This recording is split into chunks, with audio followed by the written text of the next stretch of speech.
হরে কৃষ্ণ। আমাদের প্রকৃত বন্ধু কে বা কারা, চলুন ভগবান শ্রীকৃষ্ণের কাছ থেকে জেনে নিই। যখন দ্রৌপদী মহারানীর বস্ত্রহরণ হয়েছিল, তারপর ভগবান শ্রীকৃষ্ণ একবার পঞ্চপাণ্ডবদের মহলে এসেছিলেন। পঞ্চপাণ্ডব ভগবান শ্রীকৃষ্ণকে দেখা মাত্রই ভগবানের নিজের বোন সুভদ্রা মহারানী সহ ভগবানকে প্রণাম করতে এলে ভগবান শ্রীকৃষ্ণ তাদের বলে, তোমরা এখান থেকে চলে যাও, আমি তোমাদের প্রণাম নিতেও পারবো না আর তোমাদের ক্ষমাও করতে পারবো না। এই বলে উনি দ্রৌপদী মহারানীর মহলের দিকে এগোতে শুরু করেন। তখন দ্রৌপদী মহারানী মহলের দরজা বন্ধ করে কান্না করছিলেন। তো ভগবানকে দেখে বলেন, গোবিন্দ, আপনি এখানে আসবেন না, কারণ আমি অপবিত্র হয়ে গেছি। তখন ভগবান শ্রীকৃষ্ণ তাকে বলেন যে নদীতে তো কত পাপী ব্যক্তি অবগাহন করে, তাই বলে কি নদী অপবিত্র হয়ে যায়? তো আমি তোমার দুঃখের ভাগ নিতে এসেছি সখী, তুমি আমাকে ক্ষমা করো।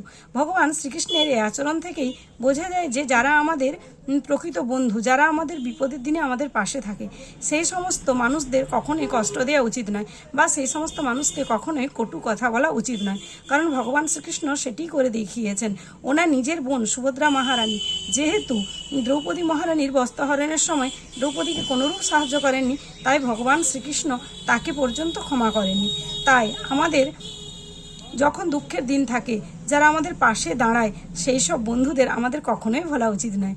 যারা আমাদের সুখ দুঃখের সাথী, যারা আমাদের বিপদে সব রকম সাহায্য করে, সেই সমস্ত মানুষগুলিকে কখনোই এই ধরনের খারাপ আচরণ করলে ভগবান শ্রীকৃষ্ণ ক্ষমা করেন না। হরে কৃষ্ণ, হরি বল।